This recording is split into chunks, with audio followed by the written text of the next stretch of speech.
कारण ये है कि पीछे जो किसानों को कांग्रेस पार्टी के लोगों ने और स्वयंभू किसान संगठनों ने बरगलाने का काम किया, एक तो उसका बड़ा प्रभाव अभी तक था, जो हम बहुत हद तक समझाने में कामयाब रहे हैं किसानों को, मगर उतना नहीं समझा पाए जिससे बड़ौदा की सीट पर हम उस विनिंग मार्जिन तक पहुंच जाते। ये बात अलायंस के जो सीनियर लोग हैं उनने आपस में निरंतर इस बात को महसूस भी किया और डिस्कस भी किया, और हमने बहुत प्रयास भी किया।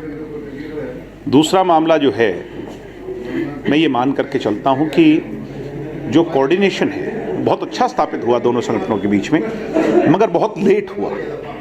बहुत अच्छा हुआ मगर बहुत लेट हुआ। यही कोऑर्डिनेशन अगर 2 महीने पहले से दोनों पार्टियों के नेता निकलते, हम अपना प्रयास कर रहे थे, बीजेपी के लोग अपना प्रयास कर रहे थे, अगर ये प्रयास 2 महीने 2.5 महीने पहले एक साथ हो जाता तो फिर मैं नहीं मानता कि कोई भी किसी तरह की दिक्कत तकलीफ होती। लास्ट मिनट में we were running against the time, समय कम था और काम बड़ा था, मगर फिर भी बहुत अच्छी तरह, इतनी कठिनाई के बावजूद भी बहुत अच्छी और बहुत मजबूती से दोनों पार्टी के संगठन के प्रत्येक कार्यकर्ता ने चुनाव लड़ा भी, मेहनत भी करी। और मैं ये मानता हूँ कि कांग्रेस की सीट थी, कांग्रेस को मिल गई। 37,000 वोट से आज दोनों संगठन के लोग 50,000 तक इसको लेकर के गए हैं।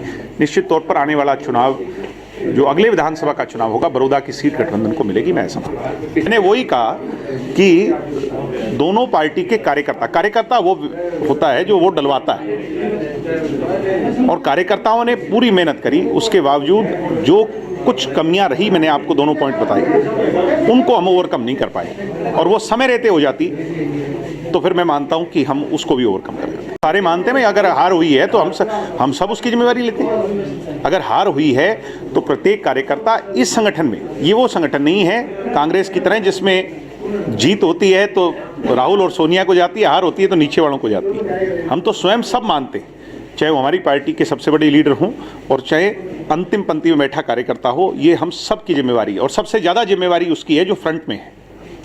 एक बयानबाजी शुरू हो गई थी इलेक्शन के बाद ही कि बीजेपी की तरफ से बयानबाजी की जा रही थी, चाहे सीएम साहब। ऐसा नहीं है, सीएम साहब ने ये कहा, आप वोट बैंक कम हुआ है। मीडिया के लोग, अब देखो ये तो आप लोगों की चालाकी है। उनने क्या कहा, उनने ये कहा कि जनरली वोट ट्रांसफर पूरा नहीं हो पाता, और वो ये मानते हैं कि 80%, 70-80% तक ही हो पाया।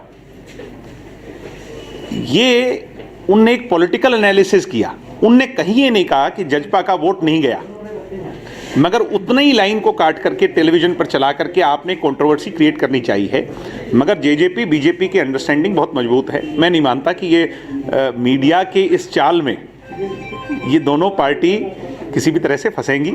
निश्चित तौर पर उनका कहने का मतलब कुछ और था और आपका उसको चलाने का जो नज़रिया था वो अलग था। 75% आरक्षण का बिल, महिला को जो है 50% रिजर्वेशन पंचायतों में, और इसके अलहदा हमारे जो बैकवर्ड कास्ट के भाई हैं उनको उनका अधिकार मिलना, ये 3 बड़े सपने पूरे हुए।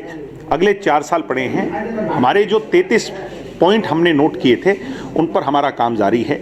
अगले 4 साल हरियाणा के लोगों के लिए एक सुनहरा भविष्य उनका लाने के लिए ये दोनों पार्टियां बहुत मजबूती से काम करें। गठबंधन सरकार की उल्टी गिनती शुरू, सरकार जल्द गिर जाएगी। वो तो ये कह रहे थे ना, अगले दिन ही गिर जाएगी।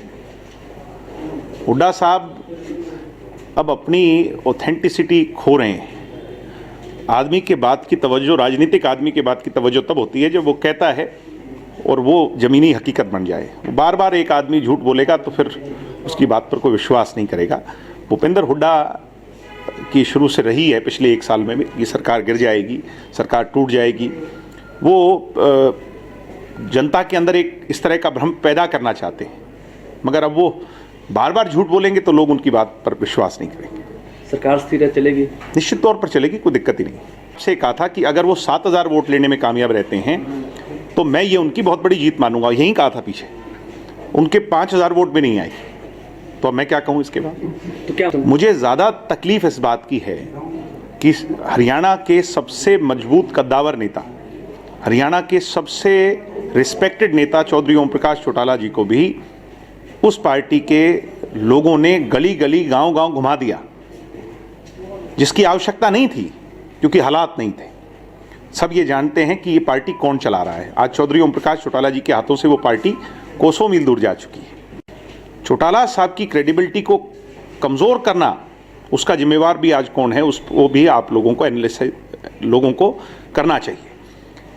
चौधरी ओम प्रकाश चौटाला जी की बात, उनके मुंह से निकला हुआ एक शब्द बहुत वैल्यू कैरी करता है। इसलिए ये जो किया, और इस चुनाव में इनेलो के लोगों ने जिस तरह उनको इस उम्र में परेशान किया, मैं मानता हूँ ये ठीक नहीं है।